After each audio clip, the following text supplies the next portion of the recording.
Kada hakbang sa lupa'y para akong inaanak, nalulunod sa batikos ng mundo, sa kung ano lamang ang kaya kong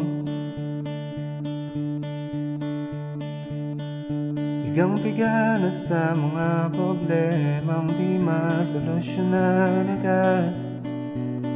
Parang wala nang bukas. Pwede bang umiwas? Hinahanap ang sarili, ngunit di nakakayanin sa ligaw na tinadaanan ko. Saan na to patungo? Saan ako patungo?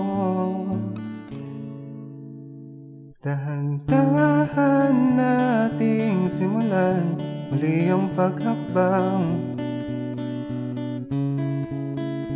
Dahan-dahang tumingin sa salamin upang makita ang ating kagandahan. Dahan-dahang iangat ang mukha upang masilayan ang payapang kalangitan. Oo, pagod ka na, pero di ka nag-iisa. Kaya lumaban ka at sabihin